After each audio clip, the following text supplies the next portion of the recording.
नमस्कार। अहाँ सब सुनि रहल छी प्रातःकालीन गीता पाठ में। आई विषय अछि श्री गीता जी का प्रधान विषय। गीता में कोन कोन प्रधान विषय के वर्णन कयल गेल अछि ताहि विषय में कहल गेल अछि गीता प्रेस के किताब में।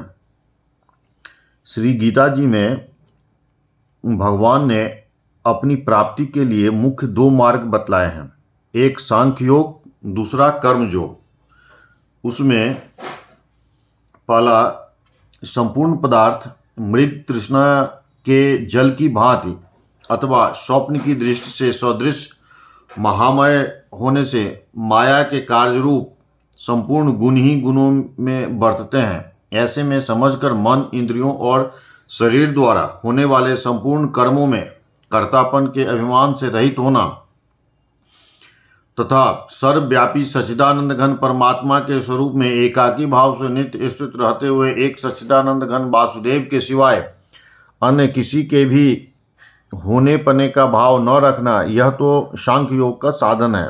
तथा सब कुछ भगवान का समझकर सिद्ध असिद्धि में समत्व भाव रखते हुए आसक्ति और फल की इच्छा का त्याग कर भगवत आज्ञा अनुसार केवल भगवान के ही लिए सब कर्मों का आचरण करना तथा श्रद्धा भक्ति पूर्वक मन, वाणी और शरीर से सब प्रकार भगवान के शरण होकर भगवान नाम गुण प्रभाव सहित उनके स्वरूप का निरंतर चिंतन करना, यह कर्म योग का साधन है।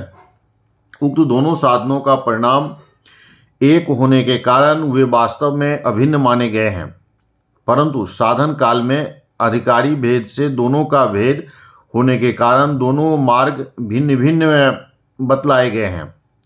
इसलिए एक पुरुष दोनों मार्गों द्वारा एक काल में नहीं चल सकता। जैसे श्री गंगा जी पर जाने के लिए दो मार्ग होते हुए भी एक मनुष्य दोनों मार्गों द्वारा एक काल में नहीं जा सकता। उक्त साधनों में कर्म योग का साधन और संन्यास आश्रम नहीं बन सकता, क्योंकि संन्यास आश्रम में कर्मों का स्वरूप भी त्याग कहा गया है।